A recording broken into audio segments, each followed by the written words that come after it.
আমাদের প্রেমের কথা চ্যানেলটির সকল প্রকারের পাঠ গল্প দেখতে আমাদের চ্যানেলটি সাবস্ক্রাইব করে পাশে থাকা বেল আইকনে ক্লিক করুন। এই মেয়ে, আমার দিকে তাকাও। বয়স কত তোমার? দেখে তো মনে হচ্ছে 14 কি 15 হবে। এইটুকুনি বয়সে বয়ফ্রেন্ড নিয়ে ঘুরে বেড়াও? তোমার মতো বাদর মেয়েকে তো চাপকে সোজা করা উচিত। বদমাইশ! দেখেছো আজ তোমাকে বাঁচাতে গিয়ে কি থেকে কি হয়ে গেল? ঘন কুয়াশার চাদরে জড়ানো অস্পষ্ট অন্ধকারের সামনে দাঁড়ানো লম্বাটে স্বাস্থ্যবান শ্যামবর্ণের সুদর্শন পুরুষ। চোখে মুখে ফুটে উঠেছে অসম্ভব ক্রোধের জ্বালামুখী। বিভৎস রাগের তোপি শিরশির করে কাঁপছে তার সর্বাঙ্গ, যেন এই ক্রোধের অনলে ভস্য বানিয়ে দেবে সামনে দাঁড়িয়ে থাকা অসহায় মেয়েটাকে। একেই ভয়ানক পরিস্থিতি, তার উপর লোকটার এত এত ধমকে চমকে ভয় থরথর করে কেঁপে উঠল মেয়েটা। হাত দুটো পরস্পর মুঠোয় চেপে কাঁপতে কাঁপতে ফুপিয়ে উঠল আতঙ্কে। ফ্যাস ফ্যাস কান্না সুর ভেসে যেতেই খ্যাক করে আবারও থমকে উঠল লোকটা। চুপ, একেবারে চুপ। এখন কান্না করে কি হবে? সর্বনাশ যা হওয়াটা ইতোমধ্যে হয়ে গেছে। বলে বিরক্তি নিয়ে লাথি মারল সামনে পড়ে থাকা শুকনো ডাবের খোলাই। মাথায় এলোমেলো চুলগুলো হাতের মুঠোয় টেনে ধরে নিজেকে স্বাভাবিক করতে করতে বলে উঠল, listen, it was just an accident. You are just a kid and that's why it doesn't mean anything. Hey baby girl, are you listening to me? Look at me, duffer. বলে লোকটা দুপা হেঁটে এক কদম মেয়েটার সামনে এসে দাঁড়ালো।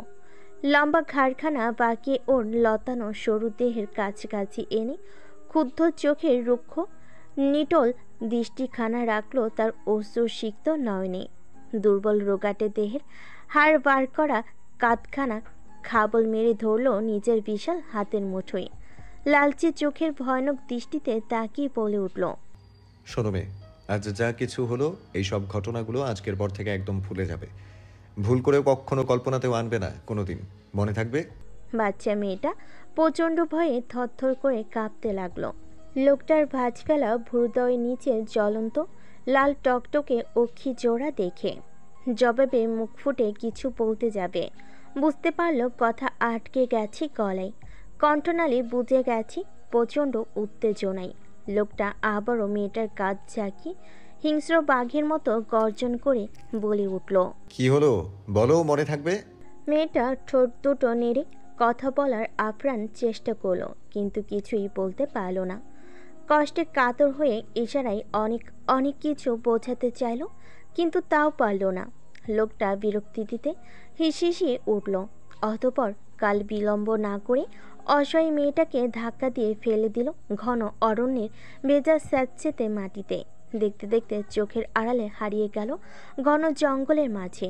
মেয়েটা লোকটার গমন পথের দিকে তাকিয়ে বোবা কান্নায় ডুকরে কেঁদে উঠল। কাঁদতে কাঁদতে একসময় শ্বাস প্রশ্বাস গতি অস্বাভাবিক হয়ে উঠল। প্রচণ্ড উত্তেজিত হয়ে দম আটকে এলো যেন। ঠিক এমন সময় হঠাৎ করেই কেউ যেন ওর হাত ধরে টেনে বলে উঠল, এই বৃষ্টি, ও ওটার কত ঘুমাবি?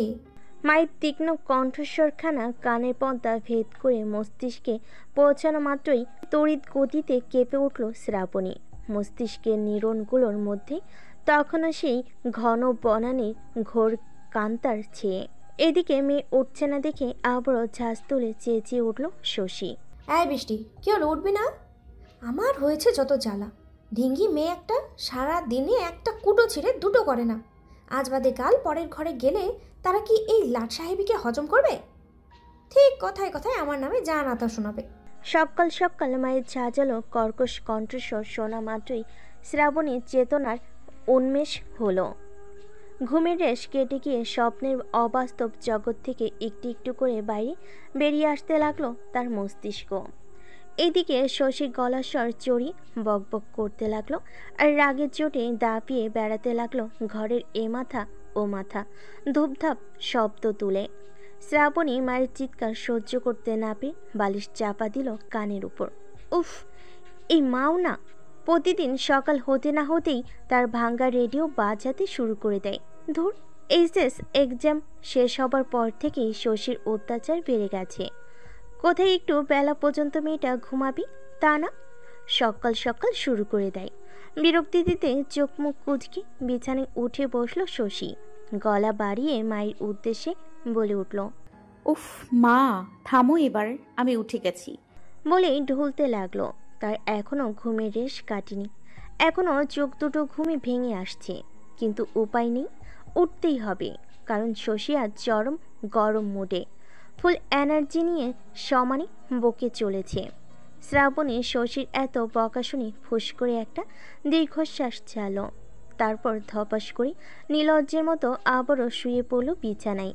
মায়ের বকাগুলো মাথা থেকে বার করে দিয়ে সদ্য ঘুমের ঘরে দেখা স্বপ্নটাকে নিয়ে ভাবতে বসলো।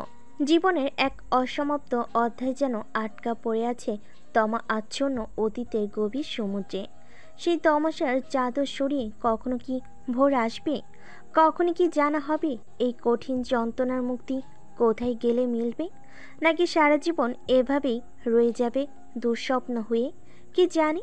শ্রাবণী যখন ভাবনার সাগরে ডুবে হাবুডুবু খাচ্ছে, ঠিক সেই সময় আবারও শশীর গলার আওয়াজ পাওয়া গেল।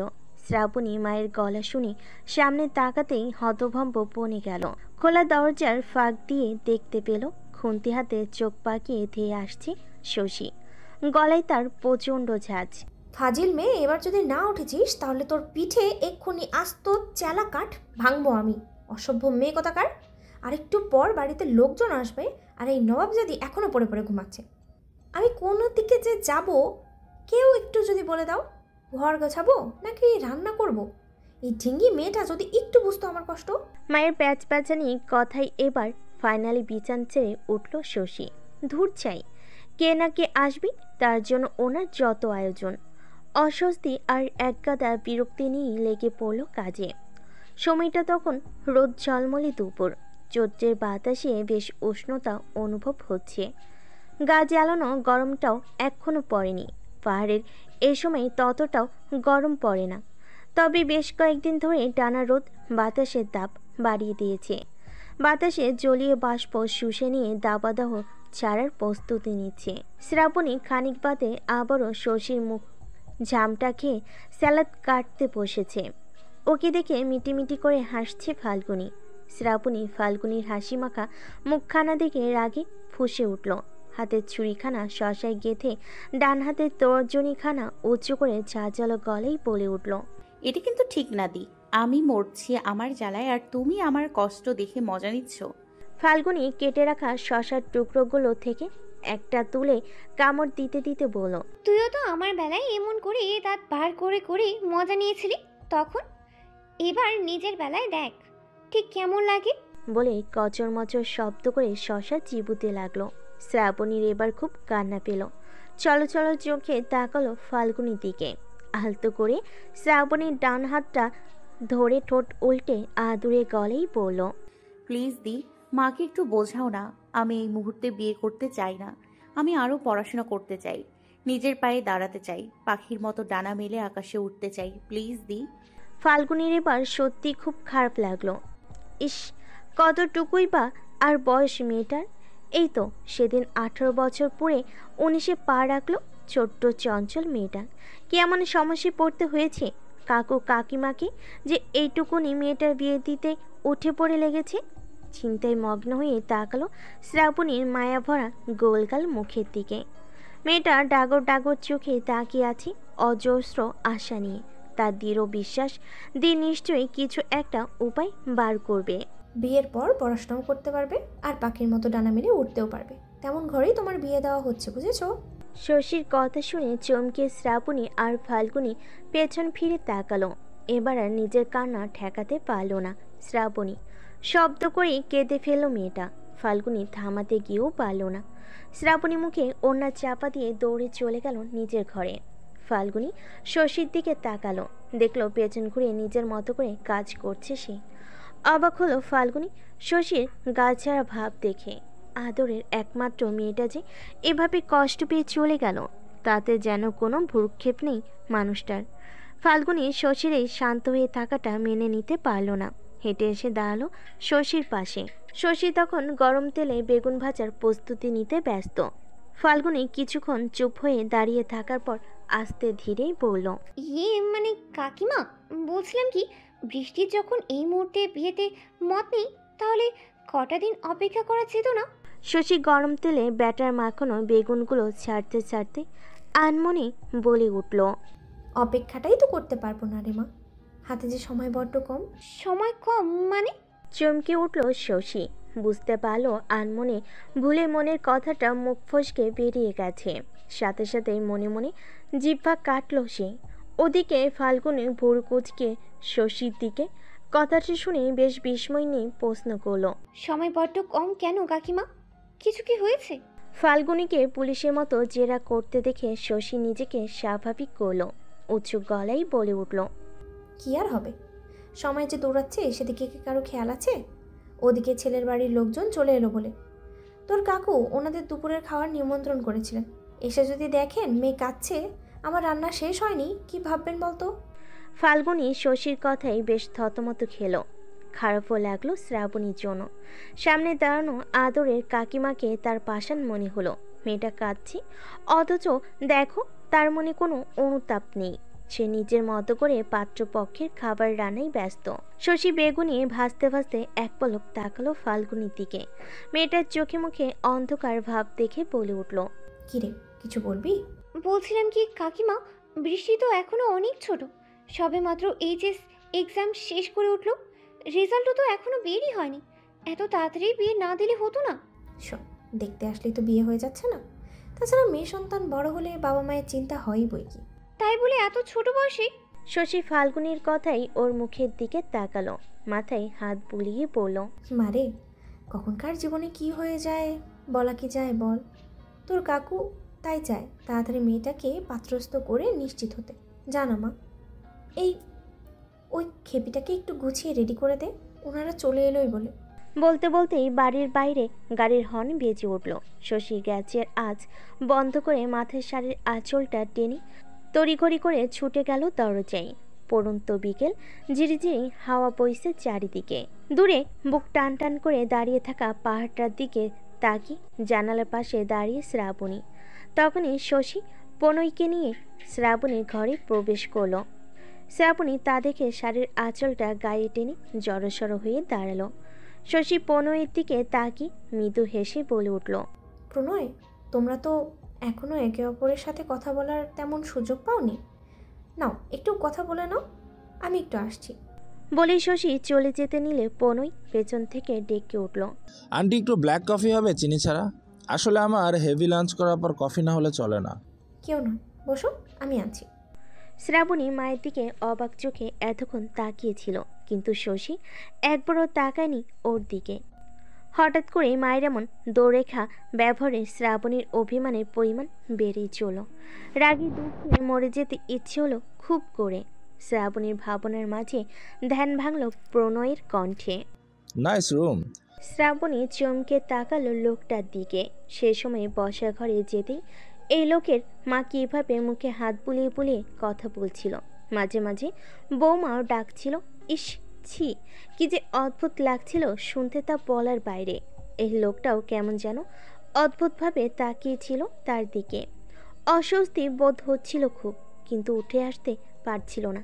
খানিক আগে তাদের খেতে বসানো হলে সে তড়িঘড়ি করে ছুটে রুমে চলে আসে, আর যাওয়া হয়নি তাদের সামনে। এদিকে ওকে অস্বস্তিতে ফেলতে শশীও আর ডাকেনি, তাই স্বস্তির নিঃশ্বাস ফেলে জানালার কাছে দাঁড়িয়েছিল চুপ করে। কিন্তু কি জানতো মাতাকে জ্বালাতে এই লোকটাকে সরাসরি তার রুমে নিয়ে আসবে। শ্রাবণীকে বিরক্তি ভরা দৃষ্টিতে তাকিয়ে থাকা দেখে পনের ছেলেটা মৃদু হাসল, বলল, বিয়েতে মত নেই তাই তো? শ্রাবণী পনের কথাই বেশ চমকে উঠল। দৃষ্টির সীমানায় তার অপার বিস্ময়। পনই ছেলেটা দুহাত পকেটে গুজে আস্তে আস্তে এগিয়ে এলো শ্রাবণীর কাছে। মেয়েটার বিস্ময়ে ভরা দৃষ্টিতে দৃষ্টি ডুবিয়ে বলে উঠল, আমারও ছিল না, কিন্তু কিন্তু কি? তোমাকে দেখার পর নিজের সিদ্ধান্ত বদলে নিয়েছি। এখন যাই হয়ে যাক, আমি তোমাকেই বিয়ে করব। শ্রাবণীর কানের পর্দা ঝাঝা করে উঠল লোকটার কথা শুনে। অবাক হয়ে বিস্মিত কণ্ঠে বলে উঠল, মানে আমার আপত্তি আছে জেনেও? ভীষণ রাগে গা পিত্তি জ্বলে উঠল শ্রাবণীর। দাঁতে দাঁত চিবিয়ে বলে উঠল, আশ্চর্য, এটা তো অন্যায়। পনই শ্রাবণীর রাগের জ্বলন্ত রক্তিম চেহারা দেখে বেশ মজা পেল। ওকে আরও রাগিয়ে দিতে বলে উঠল, ওমা, অন্যায় হবে কেন? আর তাছাড়া তোমার মতো সুন্দরী পুতুল পুতুল দেখতে একটা বাচ্চা বউ পেতে যদি অন্যায় করতে হয়, আমি তাতেও রাজি। আপনি ভারী অসভ্য লোক তো। কাকু বয়সী লোক একটা, আমার মতো বাচ্চা মেয়েকে বিয়ের কথা বলতে আপনার মুখে বাজছে না? না। পনয়ের এমন গাছাড়া কথায় শ্রাবণী নিজেকে সামলাতে পারল না। রাগে ফুঁসতে ফুঁসতে দুপা হেঁটে এসে সামনে দাঁড়ালো, পনয়ের একদম সামনে। রক্তিম দৃষ্টিতে তাকে আঙ্গুল তুলে শাসি বলে উঠল, আমি এই বিয়ে কিছুতেই করব না। শুনেছেন আপনি? ভালোই ভালোই বলছি, বাড়ি ফিরে যান, নয়তো আমি কিছু একটা ভুলভাল করে ফেলবো কিন্তু। প্রণয় পুতুল পুতুল মেয়েটার ডাগর ডাগর আখি জোরে সীমাহীন রাগ দেখে কিছুটা দমে গেল, তবে মজাও পেল বেশ। দোয়াত উঁচু করে এক পা পিছিয়ে সরে দাঁড়িয়ে নরম গলায় পড়ল, ওকে ওকে, রিল্যাক্স, আমি বুঝেছি। এরই মধ্যে শশী কফির কাপ টেবিলের উপর সাজিয়ে নিয়ে ঘরে ঢুকলো। প্রণয় আর শ্রাবণীকে পরস্পরের কাছাকাছি দাঁড়িয়ে থাকতে দেখে হেসে বলল, দুজনের কথা হলো তাহলে? প্রণয় কফির কাপখানা টের উপর থেকে নিতে নিতে শ্রাবণীর দিকে আর চোখে তাকিয়ে বলল, হ্যাঁ আন্টি হলো। শশী হাসি মুখে রুমের বাইরে বেরিয়ে যেতে যেতে বলল, প্রণয়, বসার ঘরে সবাই তোমার অপেক্ষা করছে। শশী বেরিয়ে যেতেই প্রণয় শ্রাবণীর দিকে অদ্ভুতভাবে তাকিয়ে ছোট ছোট চুমুক দিয়ে কফিটা শেষ করে টেবিলের উপর রাখলো। পা বাড়িয়ে বাইরে বেরিয়ে যেতে নিলেই পেছন থেকে শ্রাবণীর কণ্ঠস্বরে থমকে দাঁড়ালো, শুনুন মিস্টার প্রণয়, আমার বয়ফ্রেন্ড আছে, আমরা একে অপরকে খুব ভালোবাসি, তাই তাকে ঠকিয়ে আপনাকে বিয়ে করা আমার পক্ষে সম্ভব নয়। বলেই একটা দীর্ঘশ্বাস ফেল শ্রাবণী। বুকটা অস্বাভাবিকভাবে লাফাচ্ছে ওর। জীবনে প্রথমবার এত বড় একটা মিথ্যে কথা বলো শুধুমাত্র বিয়েটা আটকাতে। প্রণয় পেছন ঘুরে দাঁড়ালো, চোখ মুখ শক্ত করে বলল, তাই? তা কি নাম তোমার বয়ফ্রেন্ডের? কি কাজ করে সে?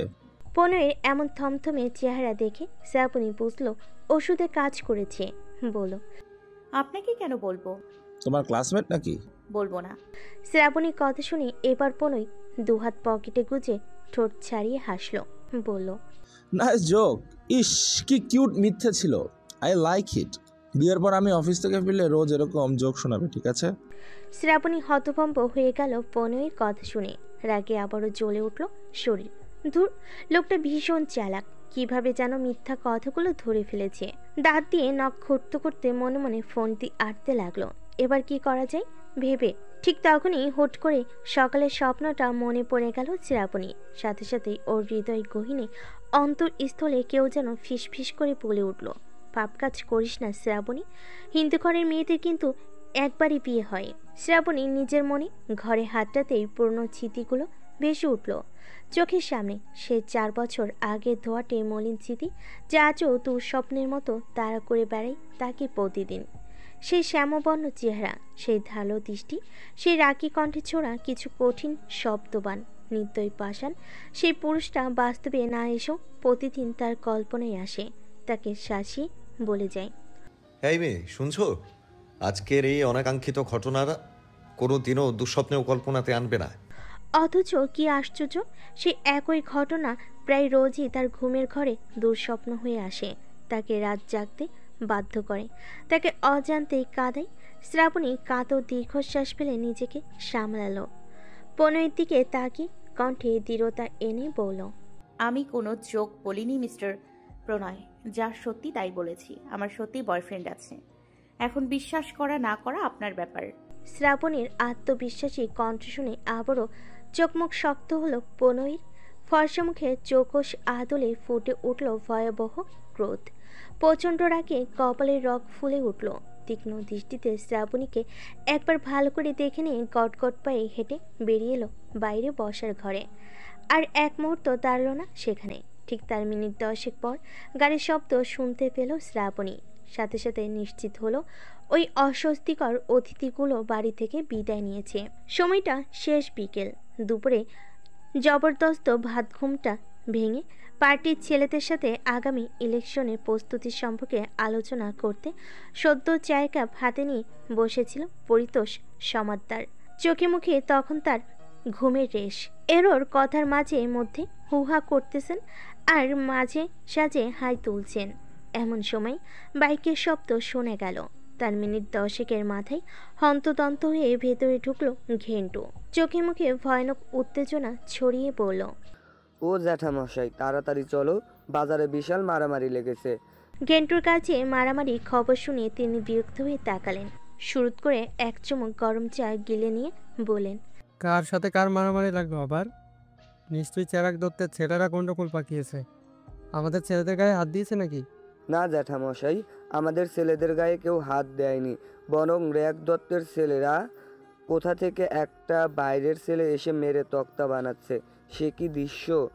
কি বলে আটকে উঠতে সদ্য মুখে ঠেকানো গরম চায়ে ছ্যাঁকা খেলেন ছোটে। হ্যাঁ জ্যাঠামশাই, তবে আর বলছি কি, সবটাকে কি মার মেরেছে তুমি না দেখলে বিশ্বাস করবে না।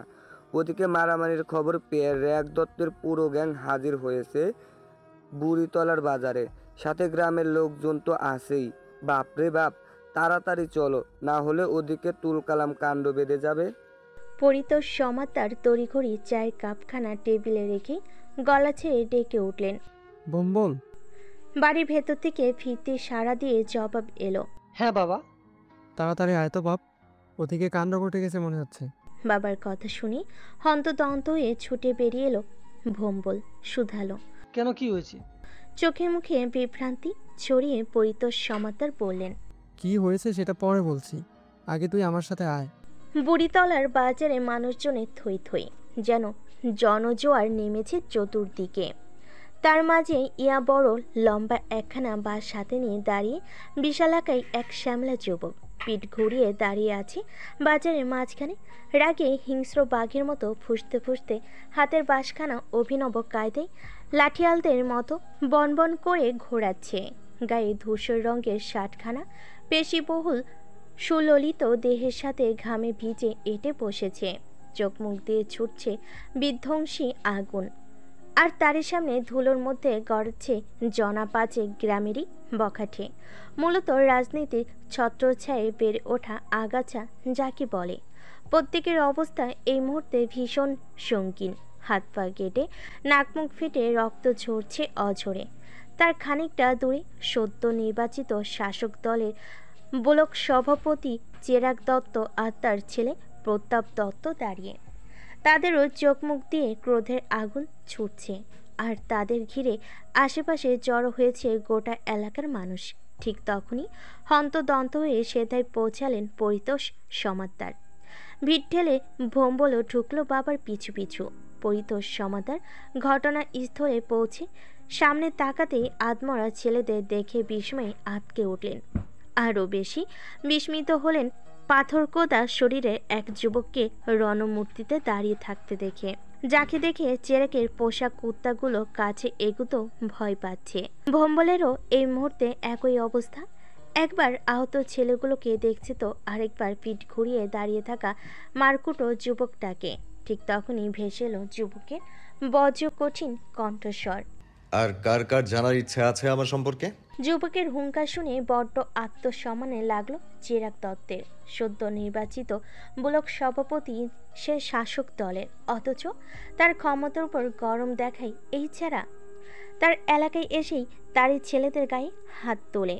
যে সাহস আজ পর্যন্ত কোনোদিন কেউ দেখাতে পারেনি। তারপর আবার নিজের অহমিকা জাহির করতে তেজ দেখাচ্ছে। অবাক, ভীষণভাবে অবাক চেরাগ দত্ত। তবু নিজেকে সামলালো। এগিয়ে এসে দাঁড়ালো যুবকের সামনে। শেয়ালের মতো ধূর্ত বুদ্ধি তার। এত মানুষের সামনে মাথার মধ্যে উতলে ওঠা রাগটাকে একদম গিলে নিয়ে সরল সাদা মানুষের মতো করে বলল, কে তুমি বাবা, আর এভাবে এদের কেন মারছো? যুবক তার ক্ষুরোধার দৃষ্টির সামনে ফেলে তাকালো মাঝ বয়সী ভদ্রলোকের দিকে। কাঁচা পাকা গোফওয়ালা ভদ্রবেশী মানুষটাকে দেখে এলাকার গণ্যমান্য ব্যক্তি বলেই মনে হলো তার। সাদা পাঞ্জাবি গায়ে জন বাপ বয়সী মানুষটাকে দেখে রাগে তেতে থাকা তীক্ষ্ণ মেজাজটা একটু নরম হলো যেন। তাই নিজের রাগটাকে সামাল দিয়ে বলল, আমি কে সেটা জানা এই মুহূর্তে গুরুত্বপূর্ণ বিষয় নয়। এখানে সবচেয়ে বেশি গুরুত্বপূর্ণ বিষয় হলো এই জানোয়ারগুলো আমার বোনদের নোংরা কথা বলে উত্ত্যক্ত করছিল। ঘটনাটা যদি এই পর্যন্তই হয়ে থেমে থাকতো তাহলে আমি এদেরকে এভাবে মারতাম না, কিন্তু ওরা ওদের লিমিট ক্রস করেছে। আমার বোনদের গায়ের জোর দেখিয়ে ফিজিক্যালি অ্যাবিউজ করার চেষ্টা করেছে, তাই আমিও একটু নিজের জোরখানা দেখানোর চেষ্টা করলাম, এই আর কি। পাহাড়ের গা ঘেঁষা একখণ্ড সমতল ভূমি, সেখানেই বসে বুড়িতলায় বিশাল বাজার। সপ্তাহে 2 দিন বাদ দিয়ে বাকি 5 দিন জমজম করে মানুষের ভিড়ে। দূর দূরান্ত থেকে মানুষ আসে বাজার সদাই করতে। এমনই এক জনসমাগমে পরিপূর্ণ ছিল আজকের বিকেলটা, যার প্রায় 99% মানুষই এই মুহূর্তে এই জায়গাটাই থই থই করছে। যত যুবকটার ভারী কণ্ঠের কথাগুলো যেন ভরা বাজারে বজ্রপাতের মতো শব্দ তুলে সবার কানে কানে বেজে উঠল। চেরাগ দত্ত যুবকের স্পষ্ট কথার ভাঁজে ক্ষমতার চচ্চড়ে গরম বুঝতে পেরে বলল, কি আমার এলাকায় এহেন আচরণ, ছি, লজ্জায় মাথা কাটা যাচ্ছে আমার। তুমি কিছু মনে করো না বাবা, আমি এই এলাকার দায়িত্বপ্রাপ্ত ব্লক সভাপতি চেরাগ দত্ত। আমি এদের হয়ে তোমার কাছে ক্ষমা চাইছি বাবা। ইটস ওকে, আমি এদের ক্ষমা করে দিলাম, তবে দেখবেন এরা যেন নেক্সট টাইম এমন দুষ্কর্ম করতে না পারে। হ্যাঁ হ্যাঁ অবশ্যই। তা তোমার নাম কি বাবা? যুবকটা তার সপ্রতিভ চাহনি ছুঁড়ে সেকেন্ড কয়েক দম ধরে দাঁড়ালো, অতঃপর আস্তে ধীরে বলে উঠল, আমি অভিজ্ঞান বোস। বলিষ্ঠ যুবকটির সম্পর্কে আরও কিছু কথা জানতে আগ্রহী হলো চেরাগ দত্ত, কিন্তু তাকে সেই সুযোগ না দিয়ে যুবকটা সামনে ঘুরে তাকালো। অমনি যুবকের শ্যামলা মুখোবই খানা দৃশ্যমান হলো সকলের সামনে। ভম্বল এতক্ষণ যুবকটার দিকেই তাকিয়েছিল স্থবির দৃষ্টিতে, কারণ যুবকের হাবভাব, কথা বলার ভঙ্গিমা, দেহের গড়ন ভীষণ পরিচিত লাগছিল তার কাছে। একজন খুব পরিচিত, হৃদয়ের খুব কাছের একজনকে মনে করিয়ে দিচ্ছিল খুব করে। তবে যখনই যুবকটার মুখোবই খানা সামনাসামনি দেখল, অত আশ্চর্যের প্রভাবে তপ্তা খেয়ে হতবিহ্বল ভম্বলের মুখখানা হা হয়ে গেল যেন মুহূর্তে। অতীব বিস্ময়ে রসগোল্লার মতো পাকিয়ে থাকা চোখ দুটো ঠিকরে বেরোতে চাইল যেন। পরক্ষণে নিজেকে সামলে আর এক মুহূর্ত দেরি না করে ঝাঁপিয়ে পড়ল সেই যুবকের বুকে। যুবকটা হঠাৎই আক্রমণে দিশেহারা হয়ে সেখানেই টলে পড়ে যেতে নিয়েও নিজেকে সামলে দাঁড়ালো। আর ভম্বল প্রাণ ফিরে বন্ধুকে দেখে পাগলের মতো চিৎকার শুরু করে দিল, অভি, অভি বলে। নিজেকে সামলে ভম্বলকে দেখে অভিও আলিঙ্গনে আবদ্ধ করল প্রাণপ্রিয় বন্ধুকে।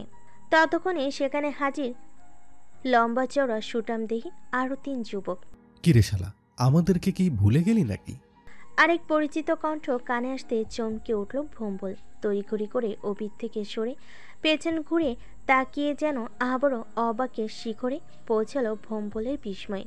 পঞ্চশ চোখ দুটো রসগোল্লার মতো পাকি বলে উঠল, অমিত, বাপি, মৃদুল, ও মাই গড, তোরাও? আমরাও এসেছি দাদা ভাই। একজোড়া মিষ্টি মেলি কণ্ঠ কানে ভেসে আসতেই পরপর চোখ গেল ভিড়ের মাঝে বেশ জড়সড় হয়ে দাঁড়িয়ে থাকা মেয়ে দুটোর দিকে। ভম্বল তাদের দিকে তাকিয়ে অবাক কণ্ঠে বলে উঠল, আমরা অনিন্দিতা আর অন্তরা না? মেয়ে দুটো 2 পা হেঁটে এগিয়ে এসে দাঁড়ালো। তাৎক্ষণিক পরিস্থিতির প্রেক্ষিতে অন্ধকারে ঢাকা মুখখানা দুলিয়ে সম্মতি জানিয়ে বলল, ও মা, আমাদের সেই পুচকি বোন দুটো এত বড় হয়ে গেছে, আমি তো চিনতেই পারছি না। ভম্বলের কথাই অভিবাদে বাকি সবাই হালকা হাসলো।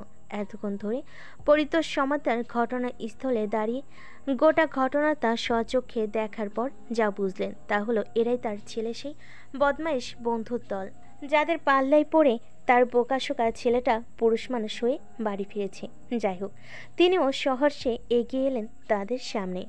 ভম্বলকে উদ্দেশ্য করে গলা খাকারি দিলেন। ভম্বল বাবাকে দেখে খুশিতে ডগমগ চেহারাটা পাল্টে ভদ্র ছেলের মতো শান্ত হয়ে দাঁড়ালো। বন্ধুদেরকে দেখিয়ে বাবাকে বলল, বাবা, আমার বন্ধুরা, তোমাদের এতদিন যাদের কথা বলতাম আর কি। পরিতোষ সমাদারকে দেখে সকলে একে একে প্রণাম করলো। পরিতোষ সমাদার সকলকে আশীর্বাদ করে হাসি মুখে বললেন, বাবারা অনেক দূরের জার্নি করে এসছো, চলো বাড়ি ফেরা যাক। আর আমার মামুনি দুজন কই? তোমরা চলো আমার সাথে। সবার সাথে সাথেই বাপি, মিতুল, অমিত, অনিন্দিতা আর অন্তরা ওরা ঘাড় নেড়ে সম্মতি জানিয়ে আস্তে আস্তে হেঁটে চলো দূরে দাঁড়িয়ে থাকা বিশাল দেহি কালো ঘোড়ার দিকে, যেখানে ড্রাইভিং সিটে মাত্র মিনিট 2 আগে এসে ক্ষমতাবান রাজার মতো ভাব দেখিয়ে বসেছে অভি। মানে আজকে সেই ভয়ঙ্কর তেজি পুরুষ অভিজ্ঞান বোস। সারাদিন ধরে গা জ্বালানো রোদ্দুর দিয়ে একটু আগে সূর্যি মামা ঢলে পড়েছেন পাঠে। তারই প্রতিফলনে পশ্চিম আকাশটা লালচে বর্ণ ধারণ করেছে। দেখতে বেশ লাগছে। আরেকটু, শুধু আরেকটু ক্ষণের অপেক্ষা মাত্র। তারপরে আধারে ডুবে যাবে পাহাড়ের গা ঘেঁষা সবুজ বনানীতে ঢাকা ছোট্ট কোয়াখালী গ্রাম। তারপর টিম টিম করে জ্বলে উঠবে ছোট্ট ছোট্ট ইলেকট্রিক বাতি। তারপর ওই দূর পাহাড়ের চূড়ায় গিয়ে দাঁড়ালে মনে হবে হাজার হাজার জোনাকি জ্বলছে চারিপাশে। কি চমৎকার লাগবে দেখতে, তা বর্ণনার বাইরে। দক্ষিণের খিড়কির জানালাটা ধরে দাঁড়িয়ে বাইরে এক দৃষ্টিতে তাকিয়েছিল শ্রাবণী। ডাগর ডাগর চোখ দুটো তার জলে টসটসে। নিজের কান দুটোকে কিছুতেই যেন বিশ্বাস করতে পারছে না সে। বিয়ে ঠিক হয়ে গেছে তার, মানে ইয়ার কি হচ্ছে তার সাথে? আগামী সপ্তাহে তার বিয়ে, তা ওই পনই নামের লোকটার সাথে। হঠাৎ করেই কি থেকে কি হয়ে গেল, কিছুই বুঝতে পারল না। এভাবে আচমকা বিয়ে ঠিক হবার কথা শুনে রাগে দুঃখে অভিমানে আর নিজেকে সামলে রাখতে পারল না সে। সারাদিনে চেপে রাখা রাগার অভিমানগুলো যেন প্রবল গতিতে বেরিয়ে এলো বাঁধভাঙ্গা নদীর প্রবল জলস্রোতের মতো করে। একদিনের মধ্যে বাবা মায়ের ব্যবহারে হঠাৎ এমন পরিবর্তন, আর তার ইচ্ছের বিরুদ্ধে গিয়ে নেওয়া বিয়ের সিদ্ধান্তে শ্রাবণী যেন আগ্নেয়গিরির জ্বালামুখীর মতো করে ফেটে পড়ল রাগে। সময়টা সন্ধ্যা গড়িয়েছে বেশ কিছুক্ষণ হলো। সুবোধবাবু কাগজ কলম হাতে নিয়ে তখন শশীর সাথে মেয়ের বিয়ের আলোচনায় ব্যস্ত। সাধ্যের মধ্যে আত্মীয় স্বজন পাড়া প্রতিবেশী কাদের কাদের ডাকলে ভালো হয় সেসব আলোচনাতেই ব্যস্ত। ঠিক সেই মুহূর্তে অত্যাধিক রাগে রুদ্ররূপ ধারণ করে ঘরে প্রবেশ করল অগ্নিমুখী শ্রাবণী। ছলছল দৃষ্টিতে উঁচু গলায় বাবার দিকে তাকে চিৎকার দিয়ে বলে উঠল, এসব তোমরা কি শুরু করেছো বাপি? আমি এই বিয়ে করব না, শুনেছো তোমরা? আমি এই বিয়ে কিছুতেই করব না। সুবোধবাবু শ্রাবণীর অমন ক্রোধে জ্বলন্ত মুখবই দেখে কিছুটা চমকালেন। মুখে মিষ্টি কথা আউড়ে বলে উঠলেন, এ কি বৃষ্টি মা, তুমি এখানে? শান্ত হও মা, আমার কাছে এসো। সুবোধের কথায় শ্রাবণীর রাগ কমল না, বরং আরও যেন মাত্রা ছাড়ল। গলার স্বর আগের মতো করে আবার বলে উঠল, না, আমি কিছুতেই শান্ত হব না। তোমরা আমার সাথে এই অন্যায় কিভাবে করতে পারলে? হ্যাঁ বলো, আমি কি ক্ষতি করেছি তোমাদের? আমি কি বেশি খাই, কথার অবাধ্য হই, ঝগড়া করি, নাকি ফেলটু আমি? তাহলে বলে ফনাধরি নাগিনের মতো করে ফুঁসতে লাগলো ক্রোধে।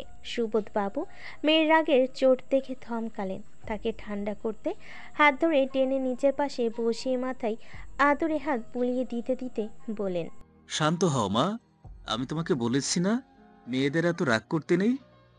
আমার মা এত খারাপ হতে যাবে কেন? আমার মা তো ভীষণ ভালো, আমার সোনা মা। আমার সোনা মা তো আমার প্রাণ পাখিটা। বলে শব্দ করে মেয়ের কপালে চুমু খেলেন। বাবার এত আদর পেয়ে অভিমানী শ্রাবণী আর নিজের রাগ ধরে রাখতে পারল না। অভিমানের পাহাড় গলে গিয়ে শব্দ করে কেঁদে উঠল। সুবোধবাবু মেয়ের কান্না দেখে শক্ত করে বুকে জড়িয়ে ধরলেন। মাথায় আদরের হাত বোলাতে বোলাতে বললেন, এ কি, আমার মা কাঁদছে কেন? কাঁদে না মা, আমার সোনা মা কাঁদলে তার বাপি কষ্ট পায় তো। তুমি এমনটা কেন করছো বাপি আমার সাথে? আমি কি তোমাদের উপর এতটাই ভারী হয়ে গিয়েছিলাম বলো, তাই এত তাড়াতাড়ি পরের বাড়ি দূর করার জন্য উঠে পড়ে লেগেছো? ও বাপি, আমি বিয়ে করতে চাই না বাপি, আমি তোমাদের কাছে থাকতে চাই। বলে সুবোধবাবুর গলা জড়িয়ে ধরে অঝরে কেঁদে বুক ভাসাতে লাগলো মেয়েটা। মেয়ের কান্না দেখে সুবোধবাবু আর শশী দুজনেই নিজেদের চোখের জল আর চেপে রাখতে পারলেন না। মেয়ের বুক ফাটা আত্মচিৎকার শুনে সুবোধবাবু অসহায় দৃষ্টিতে তাকালেন স্ত্রী শশীর দিকে। শশী দু চোখ ভরে দেখল তার স্বামীর এক বুক অসহায়ত্ব। আর যদি ভাগ্য তাদের এতটা অসহায় না করত, তাহলে হয়তো মেয়েটাকে এভাবে হাত পা বেঁধে বিয়ের পিড়িতে কোনোদিনও বসাতে হতো না। সুবোধবাবু দুহাতের চোটই চোখের জল মুছে মেয়ের মাথায় হাত রেখে বলে উঠলেন, মারে, তুই তোর বাপিকে বিশ্বাস করিস না বল? শ্রাবণী মাথা নাড়ল, অর্থাৎ সে করে। সুবোধবাবু মেয়ের মাথায় হাত রেখে বলেন, তাহলে আর বায়না না করে এই বিয়েতে রাজি হয়ে যা। তোর বাপি নিজের প্রাণ থাকতে কখনোই তোর ক্ষতি হতে দেবে না। শ্রাবণী অশ্রু সজল দৃষ্টিতে বাবার মুখের দিকে তাকিয়ে আবারও কেঁদে ফেল। সুবোধ বাবু মেয়েকে বুকের সাথে লেপ্টে নিয়ে পিঠে আদুরে হাত বোলাতে বোলাতে বলেন, জানিস মা, প্রণয় ছেলেটা না অনেক ভালো ছেলে, তোকে খুব ভালোবাসে। ও গত 2 বছর আগে আমার কাছে তোর জন্য বিয়ের প্রস্তাব রেখেছিল। সে সময় আমি ওকে ফিরিয়ে দিয়েছিলাম, বলেছিলাম নিজেকে প্রতিষ্ঠিত করতে পারলেই তোকে ওর হাতে তুলে দেব। ও আমার প্রস্তাবে রাজি হয়ে আমাকে দেওয়া কথা রেখেছে মা। অসৎ পথে তোকে পাওয়ার চেষ্টা না করে নিজেকে প্রতিষ্ঠিত করে আমার কাছে তোর হাত চেয়েছে। আমি কি করে না বলি বল? শ্রাবণী বাবার কথা শুনে অবাক হয়ে তার দিকে তাকালো। অভিমানী কণ্ঠে ভাঙ্গা গলায় বলে উঠল, আমাকে নিয়ে এত বড় একটা ব্যাপার ঘটে গেল, অথচ তোমরা একবারও আমাকে জানালে না। বিয়ে ঠিক করে ফেললে আমি তোমাদের কাছে এতটাই তুচ্ছ বাপি? সুবোধ বাবু দুহাতের বাহু বন্ধনে মেয়েকে পুনরায় জড়িয়ে ধরলেন। মেয়ের মাথাটাকে পরম যত্নে নিজের বুকে চেপে ধরে বললেন, এসব তুই কি বলছিস মা? তুই আমাদের কাছে তুচ্ছ এভাবে বলতে পারলি? শোন মা, এই গোটা পৃথিবীতে আমাদের কাছে সবচেয়ে দামি রত্ন যদি কেউ থাকে তাহলে সেটা হলো তুই। তুই আমাদের নয়নের মণি, আমাদের বেঁচে থাকার একমাত্র আশার আলো মা। আর কখনো নিজেকে ভুল করেও তুচ্ছ বলবি না, মনে থাকবে? শ্রাবণী বাবার কথাই আবেগে আপ্লুত হয়ে ঘন ঘন মাথা নেড়ে বোঝালো সে বুঝেছে। বাবাকে জড়িয়ে ধরে আদুরে কণ্ঠে আবদার জানালো, তাহলে এই বিয়েটা ক্যান্সেল করে দাও না বাপি, আমি এখন বিয়ে করতে চাই না। সুবোধবাবু মেয়ের বায়নায় কাতর চোখের অপারক দৃষ্টিতে তাকালেন স্ত্রী শশীর দিকে। আকুত দৃষ্টিতে তাকিয়ে বোঝালেন, আমি আর বোঝাতে পারছি না শশী, এবার তুমিই কিছু করো। শশী এতক্ষণ মুখ লুকিয়ে চোখের জল ফেলছিল। সুবোধ যখন অনেকবার বুঝিয়েও শ্রাবণীকে রাজি করতে পারল না, সে সময় শশী মুখ খুলল, বলল, সেটা আর এখন সম্ভব নয় বৃষ্টি, কারণ তোমার বাপি প্রণয়কে ইতিমধ্যেই কথা দিয়ে ফেলেছে। আর তুমি ভালো করেই জানো তোমার বাপি কখনোই নিজের কথার বরখেলাপ করবেন না। এবার বলো তুমি কি চাও? তোমার বাপির সম্মান নষ্ট হোক, লজ্জায় তোমার বাপির মাথা হেট হোক, এটা চাও? বলো। যদি তাই চাও তাহলে তাই হোক।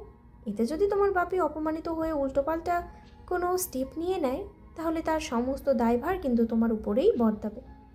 বলো রাজি? মায়ের মুখ নিশ্চিত বিষাক্ত কথাগুলো শুনে থমকে গেল শ্রাবণী।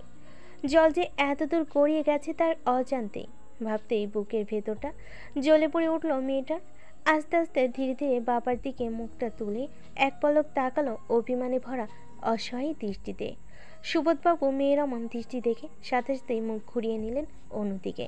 তার যে সাহসে কুলাচ্ছে না, মেয়ের অমন অভিমানী মুখটা দেখা যেন তার কাছে মরণের চেয়েও ভয়ঙ্কর কষ্টের। শ্রাবণী কয়েক পল বাবার মুখের দিকে তাকিয়ে যখন বুঝলো আর কোনো সমাধান বাবার হাতে নেই, তখন মাথা নত করে ঘাড় গুঁজে বসে রইল চুপ করে। এদিকে শ্রাবণী তেজ খুইয়ে মূর্ছা যাওয়া চেহারা দেখে বুঝতে পারল কথায় কাজ হয়েছে।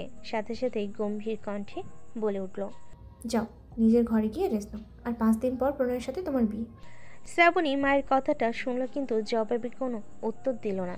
থমথমে চেয়ারে হেঁটে চলে এলো নিচের রুমে।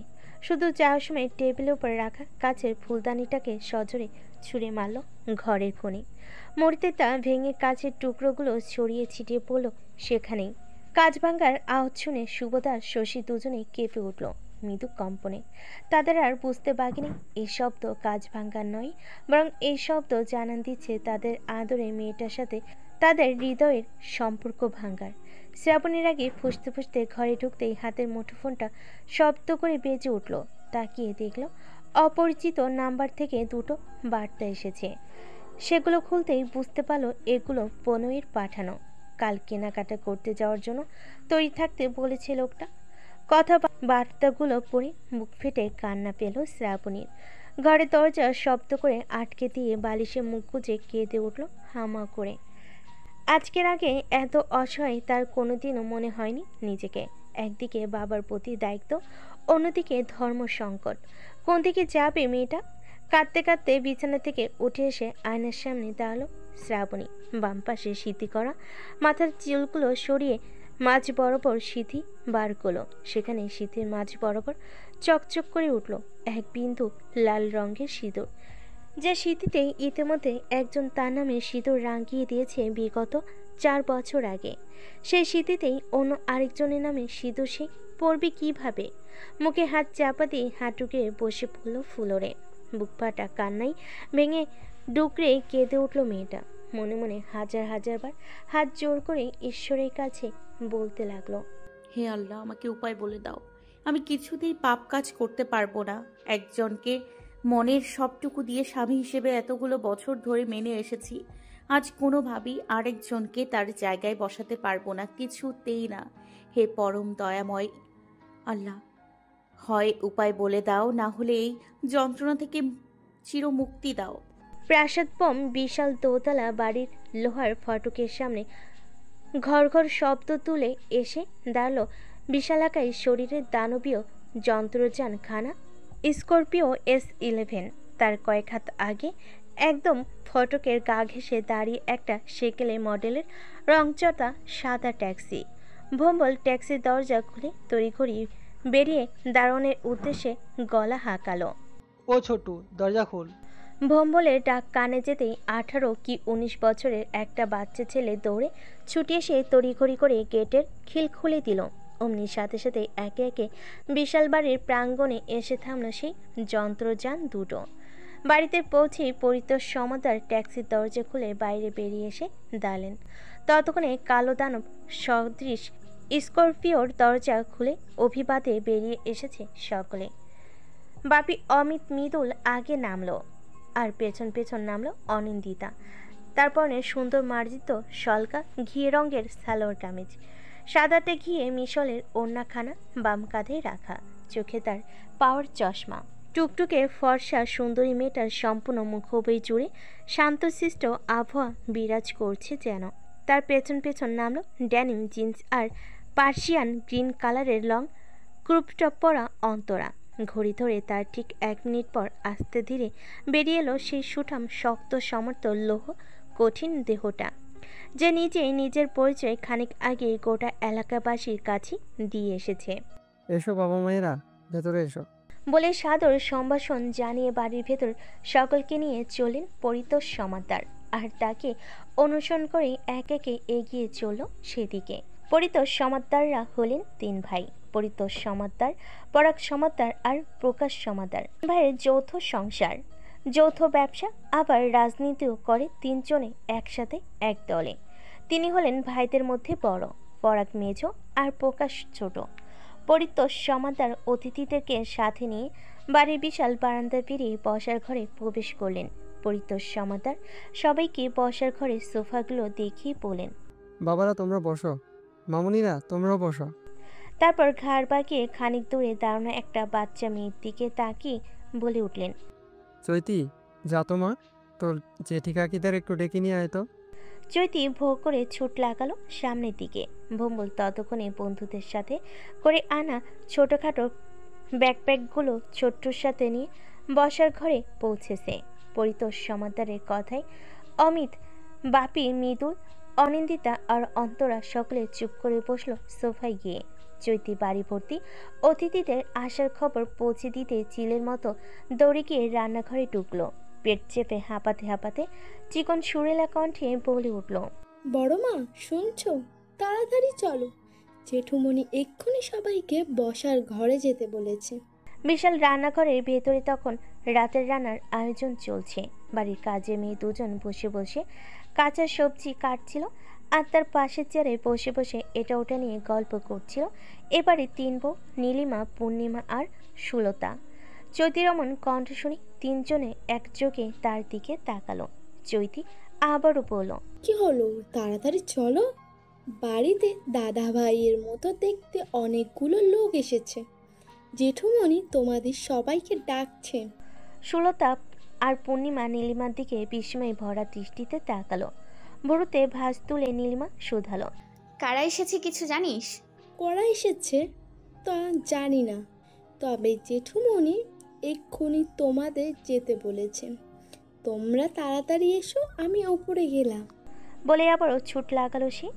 এদিকে 3-4 একে অপরের মুখের দিকে চাউচাই করলো। নীলিমা তা দেখে বিরস কণ্ঠে বলে উঠল, এভাবে মুখ চাওয়াচাই করে লাভ নেই, তার চেয়ে বরং চল গিয়ে দেখে আসি কারা এসেছে। মনে তো হয় বিশেষ কেউ, না হলে তোদের বর্দা এভাবে কখনো ডেকে পাঠাতো না। বলে তিনজনে হাঁটা ধরল বসার ঘরের দিকে। ব্যস্ত পায়ে হেঁটে বসার ঘরে পৌঁছাতে অবাক হয়ে তাকালো তিনজনে। অপরিচিত কয়েকজন ছেলে মেয়ের সাথে পরিতোষ সমাদার হেসে সে কথা বলছেন। নীলিমা, পূর্ণিমা আর সুলতা সেখানে পৌঁছাতেই পরিতোষ সমাদার তিনজনকে দেখে হাসি মুখে বলে উঠলেন, কই তোমরা এসেছো? এই দেখো, এরা হলো আমাদের বোম্বলের সেই কলকাতার বন্ধু। তোমরা এতদিন যাদের গল্প শুনতে, এই হলো তারা। বোম্বল সাথে সাথে সবার দিকে আঙ্গুল তুলে তুলে বলতে আরম্ভ করলো, মা, মেজো কাকি, ছোট কাকি, এই হলো অমিত ও বাপি, আর ও হলো মৃদুল, আমাদের সেই ডাক্তার সাহেব, আমাদের বাড়িওয়ালার ছেলে, যার কথা তোমাদের বলেছিলাম। আর এই হলো অন্তরা পাগলি, আমাদের দলের লিডার, অভির ছোট বোন। আর এ হলো অনিন্দিতা, অভির কাকার মেয়ে, অভির আরেক বোন। নীলিমা, পূর্ণিমা, সুলতা বোম্বলের কথা শুনে বিস্মিত হয়ে গেল। ছেলেটার মুখে এতদিন ধরে তাদের বন্ধুদের কীর্তি কাহিনীর গল্প শুনে অভ্যস্ত তারা। চোখের সামনে তাদের দেখতে পেয়ে আনন্দে আত্মহারা হয়ে উঠল। মুখে হাসি ফুটিয়ে নীলিমা এগিয়ে আসতে আসতে বলে উঠল, ও মা, কি সৌভাগ্য! আমি তো কখনো ভাবতেই পারিনি তোমাদের জীবনেও চোখে দেখতে পাবো। ও মেজো, ও ছোট, ওদের জন্য তাড়াতাড়ি জলখাবার বানাতে বল। সেই কলকাতা থেকে তুফানগঞ্জ কম রাস্তা নাকি? যা যা, তাড়াতাড়ি যা। ছুটল দুজনে। এদিকে মৃদুল চোখের চশমাটা আরেকটু নাকের উপর তুলে দিয়ে তড়িঘড়ি করে বলল, আন্টি, আপনারা ব্যস্ত হবেন না প্লিজ, আমরা ঠিক আছি। নীলিমা হাসতে হাসতে এগিয়ে এলো অনিন্দিতার কাছে। অন্তরা আর অনিন্দিতার মাথায় হাত বুলিয়ে বলে উঠল, ও মা, তাই বললে কি হয়? চলো তাড়াতাড়ি তোমরা সবাই ফ্রেশ হয়ে নাও। বাড়ির মেয়েগুলো যে কোথায় গেল তা তোমাদের আরেকজনকে দেখছি না যে। অভি কোথায়? সে আসেনি? বলতেই সকলের নজর ঘুরল এদিক ওদিকে। অভিকে ঘরে দেখতে না পেয়ে প্রত্যেকে একে অন্যের মুখ চাওয়াচাই করতে লাগলো। নজরে চলল গোপন জিজ্ঞাসা। ঠিক তখনই বাড়ির দরজায় এসে দাঁড়ালো এক লম্বা চড়া সৌষ্ঠব শ্যাম পুরুষ। হাতে তার বড় বড় দুটো প্যাকেট, মুখে হালকা চাপা হাসি। ধীর পায়ে সে হেঁটে এগিয়ে এলো নীলিমার দিকে। প্যাকেট দুটো নীলিমার হাতে ধরি দিয়ে মাথা নিচু করে পায়ে হাত ঠেকালো। ভদ্রতা সহকারে সুন্দর করে প্রণাম সেরে বলল, আমি অভিজ্ঞান বোস, মানে অভি। কেমন আছেন নীলিমা আন্টি? ব্যাস, প্রায় 7 বছর পর সেই পরিচিতিদের মাঝে প্রায় অপরিচিত আওয়াজটুকু কানে ভেসে আসতে নীলিমার চোখে বিস্ময় আর মুখে হাসি ফুটে উঠল। ঘাড়খানা উঁচুতে তুলে ছেলেটার মুখটা দেখে বলে উঠল, অভি, তুমিই তাহলে আমাদের সেই অভি যে আমার ভম্বরকে র্যাগিংয়ের হাত থেকে বাঁচিয়ে সিনিয়রদেরকে ধরে পিটিয়েছিলে? বলতে বলতে চোখ জোড়া ভিজে উঠল নীলিমার। অভি নীলিমাকে অমন ইমোশনাল হতে দেখে খানিক ইতস্তত হলো। মনে মনে বলল, নীলিমা নিজের ডান হাতটা অভি থুতনিতে ছুঁয়ে তা পুনরায় নিজের অদরে স্পর্শ করে চুমু খেলেন। তোমাকে সচক্ষে দেখার বড্ড ইচ্ছে ছিল বাবা, আজ তা পূরণ হলো। তুমি সেদিন ছিলে বলে আমার ভোলা ভালা ছেলেটা ওই শয়তানগুলোর হাত থেকে রেহাই পেয়েছিল। আন্টি, আমাদের অভি এমনই, যেখানেই যাক না কেন কেউ না কেউ ওর হাতে দোলাই খাবে। এই যে যেমন আপনাদের এলাকার কয়েকটা কিছুক্ষণ আগেই খেলো। বাপির কথা শুনে অবাক হয়ে তাকালো নীলিমা। ভোরজোড়া কুচকে বলল, মানে? ও কিছু না, এসব ছেলেপেলেদের ব্যাপার তোমার মাথায় ঢুকবে না। তার চেয়ে বরং তুমি বাচ্চাগুলোর জন্য থাকার ব্যবস্থা করে দাও। ওরা অনেক দূরে জার্নি করে এসছে তো, স্নান করে একটু ফ্রেশ হয়ে নিক। স্বামীর কথায় নীলিমা মাথা নাড়িয়ে সম্মতি জানালো। অতঃপর ঘাড় উঁচু করে দোতলার দিকে তাকিয়ে বলে উঠল, ফাল্গুনি। সাথে সাথে দোতলা থেকে জবাব এলো, হ্যাঁ বড় মা। মারে, তাড়াতাড়ি একটু নিচে নেমে আয় তো। বলতে বলতে দোতলার সিঁড়ি বেয়ে নত মস্তকে নিচে নেমে এলো ফাল্গুনি। নীলিমা অনিন্দিতা আর অন্তরাকে দেখিয়ে বলল, ওদের তোর সাথে ওপরে নিয়ে যেত। পিয়ালি পৌশালীর সাথে মিলে ওদের রুম সেট করে দে। সান্ধান করে একটু ফ্রেশ হয়ে নিক, অনেক দূরে জার্নি করে এসেছে ওরা। আচ্ছা বড় মা, এসো। বলেই ওদের দুজনকে নিয়ে উপরে চলে গেল ফাল্গুনি। নীলিমা এবার ভোম্বলের দিকে তাকিয়ে বলে উঠল, 3 তলার ছাদে চিলেকোঠার বড় ঘরটা গতকালই সাফ করিয়েছি, ওখানে তাদের সবার হয়ে যাবে না? হবে মানে দৌড়াবে। নীলিমা ছেলের আনন্দে ডগমগ চেহারা দেখে হাসলো, বলল, ঠিক আছে, ওদের আগে তুই তোর রুমে নিয়ে গিয়ে ফ্রেশ করিয়ে দে। আমি নিচে ওখানে রাতে শোয়ার ব্যবস্থা করে দিচ্ছি। সন্ধ্যা গড়িয়ে রাত নেমেছে ধরণীতে। সেকেলে আমলের দেওয়াল ঘড়িটা দেওয়ালে লটকে থাকা অবস্থায় ঢং ঢং করে বেজে উঠল, জানান দিল তার উপস্থিতি। ঘড়ির ডান পাশের 4 হাতে পায়ে চিপকে থাকা মোটাসোটা টিকটিকিটা লেজখানা সাপের মতো আঁকাতে বাঁকাতে টকটক করে ডেকে উঠল। নীলিমা খাবার টেবিলে খাবারের পাত্রগুলো রাখতে রাখতে ঘড়ির দিকে তাকিয়ে বলল, ও মেজো, যা তো বাচ্চাদের ডেকে নিয়ে আয়। 9টা বাজতে চললো, ওদের খেতে দিই আগে। খাওয়া দাওয়া শেষ করে ওরা রেস্ট নিক। এই তো যাই বর্দি বলে দোতলায় ছুটল পূর্ণিমা। উপরে উঠতেই আচমকা ঠাস করে কিছু একটা ফেলার শব্দ হলো। সেই শব্দে চমকে উঠল পূর্ণিমা। একটু অবাক হয়ে চারিদিকে চাইতেই আবারও ধূপধাপ করে কিছু পড়ার আওয়াজ হলো। পূর্ণিমা কিছু ভাববে তার আগে ভেসে এলো তার নিজের বড় মেয়ের বাজখাই গলার কণ্ঠস্বর। শয়তান মেয়ে, তোর সাহস কি করে হলো আমার মেকআপ বক্সে হাত দেওয়ার? ইস, আমার 1200 টাকা দামের আইশ্যাডোটা ভেঙে কি করেছে? বড় মেয়ের গলা শুনতে পেয়ে পূর্ণিমার সাথে সাথে ছুটল তার কক্ষের উদ্দেশ্যে। যতক্ষণে সেখানে পৌঁছাবে ততক্ষণে ভেসে এলো তার ছোট মেয়ের উচ্চ কণ্ঠস্বর।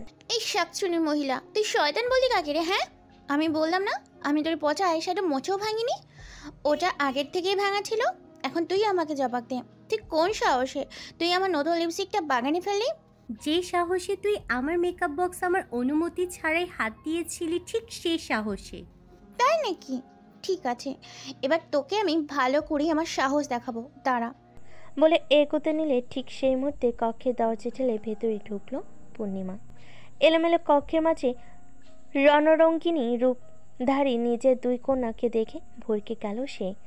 তড়িঘড়ি সেই আসন্ন যুদ্ধ থামাতে ছুটে এসে দাঁড়ালো দুজনের মাঝে। ছোট মেয়েকে বড় মেয়ের দিকে এগিয়ে যাওয়া থেকে আটকে দিয়ে ঝাঁঝালো গলায় ধমকে উঠল, পিয়ালি, পৌশালি, কি হচ্ছেটা কি এসব? মা, তুমি একে একটুও শাসন করো না। দেখো আমার কি সর্বনাশ করে দিয়েছে, আমার নতুন আইশ্যাডোটা ভেঙে ফেলেছে। সাথে সাথে সেই অভিযোগ নস্যাৎ করতে আরো জোরালো কণ্ঠে চিৎকার করে উঠল পৌশালী। পিয়ালির দিকে রক্তচক্ষু নিয়ে তাকিয়ে বলল, একদম মিথ্যে কথা বলবি না। তোর আইশ্যাডো আগে থেকেই ভাঙা ছিল, আমি যেই না একটু হাত দিয়েছি অমনি আমার নামে দোষ দেওয়ার জন্য উঠে পড়ে লেগেছে, ফালতু মহিলা একটা। মা, তুমি তোমার বড় মেয়েকে সাবধান করে দাও, কিন্তু বিনা কারণে যেন আমার সাথে লাগতে না আসে। আমি কিন্তু ফাল্গুনি দি নই যে চুপ করে শুয়ে নিব, উচিত জবাব দিতে কিন্তু আমিও জানি। হ্যাঁ আশিস, আমি বুঝি তোকে ছেড়ে দেব? পূর্ণিমা 2 মেয়ের মাঝে দাঁড়িয়ে হতবিহ্বল হয়ে গেছে যেন। কাকে ঠেকাবে সে? এমন ভয়ঙ্কর যুদ্ধ বেঁধেছে 2 বোনের মধ্যে। দেখে মনে হচ্ছে যেন একজন আরেকজনকে ধরতে পারলে একেবারেই চিরে ফেলে দেবে। ঠিক তখনই দরজায় আরও 4টে মুখের দেখা পাওয়া গেল। তাদের 2জন এবারে মেয়ে আর বাকি 2জন সদ্য আগত অতিথি। দরজা খোলা দিয়ে এক একে পিয়ালির ঘরে এসে দাঁড়ালো ফাল্গুনি আর চৈতালি। আর তাদের পিছু পিছু অনিন্দিতার হাত ধরে এলো অন্তরা। পিয়ালি আর পৈশালী আচমকা অতিথিদের দেখতে পেয়ে স্তব্ধ হয়ে গেল। সাথে সাথে ভাটা পড়ল তাদের বাঘ বিতণ্ডায়। পূর্ণিমা নবাগত অতিথিদের সামনে মেয়েদের তেমন কিছু বলল না, তবে চোখের শানিত দৃষ্টি নিক্ষেপ করে বুঝিয়ে দিল তাদের কপালে শনির দশা আসীন। অতঃপর নজর ঘুরিয়ে বলল, অনিন্দিতা, অন্তরা, চলো মা, নিচে খাবারের ব্যবস্থা করা হয়েছে। ফাল্গুনি চৈতি দিদিদের নিয়ে নিচে আয় জলদি। বলে ঘর থেকে বেরিয়ে যাবার আগে আবারও কড়া নজরে নিজের 2 কন্যা রত্নের দিকে তাকিয়ে ঝাঁঝালো গলায় বলে উঠল, আমাকে যদি কাউকে ডাকতে আবার এ ঘরে আসতে হয় তাহলে কথা দিলাম দুটোকেই আগামী 2 মাস বিছানায় শুয়ে খাবার খাওয়ার পাকাপাকি ব্যবস্থা করে দেব। আর আমি যে খুব একটা মিথ্যে কথা বলি না সেটা আশা করি বাড়ির সবার ভালো করেই জানা আছে। পিয়ালি পৌশালী মায়ের কথায় ধাত শুনে শুকনো ঢুকিলে ভয়ে। 2 বোন ভালো মতোই বুঝতে পারল আগামীতে 2 জনে যদি শান্ত না হয় তাহলে তাদের উপর দিয়ে ভয়ঙ্কর টর্নেডো বয়ে যাবে 100% নিশ্চিত। পূর্ণিমা তার রক্তিম চাহনি ছুঁড়ে বেরিয়ে গেল সেখান থেকে।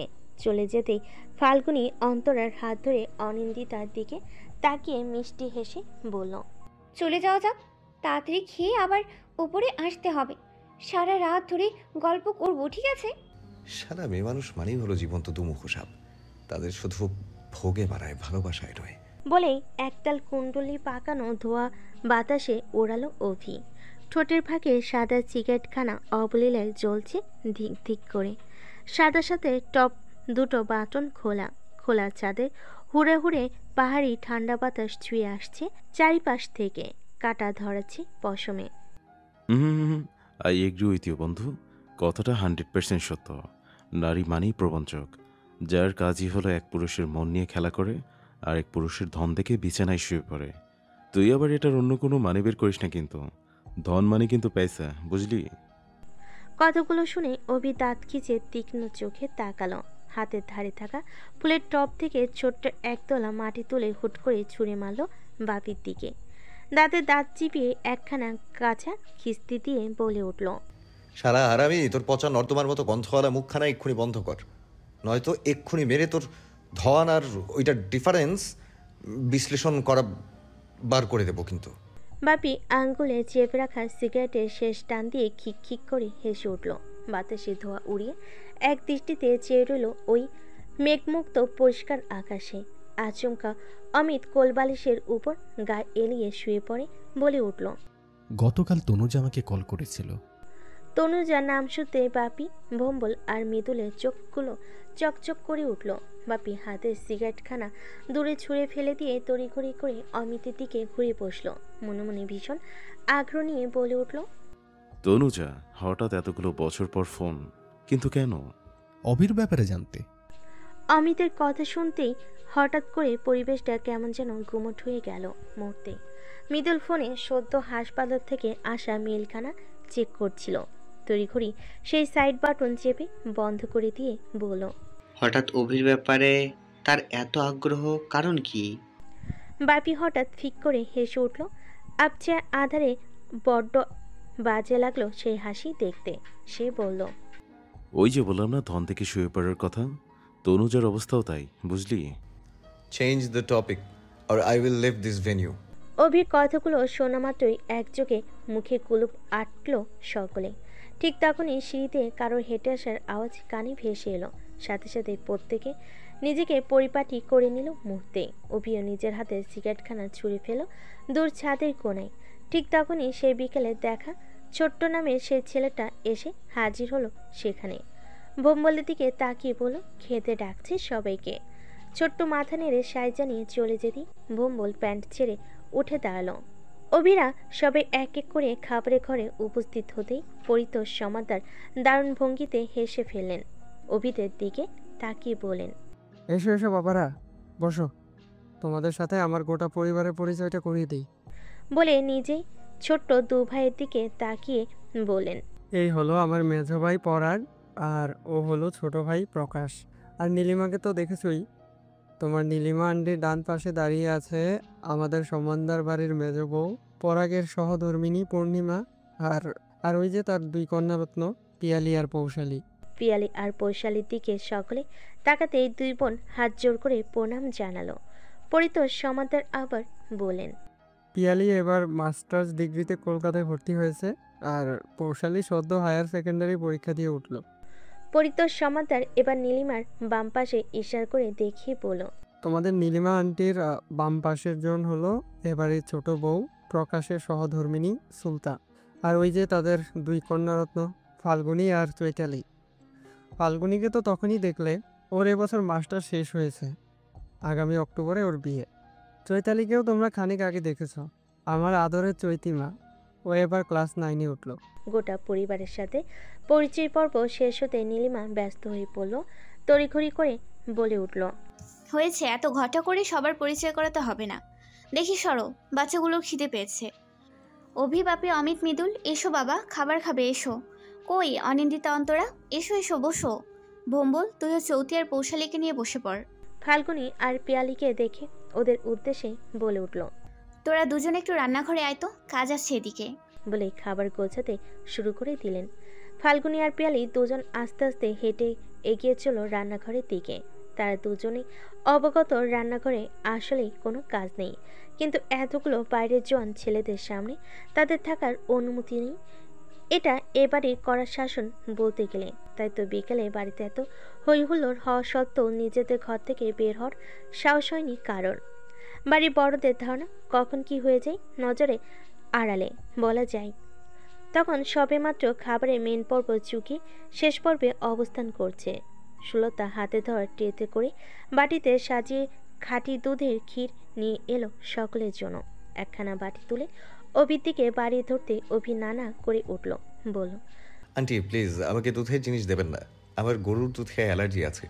সুলতা আফসোস করে উঠল, তা শুনি বলল, সে কি এ মা, আমরা সত্যিই জানতাম না। ঠিক আছে, আমি রসগোল্লা নিয়ে আসি।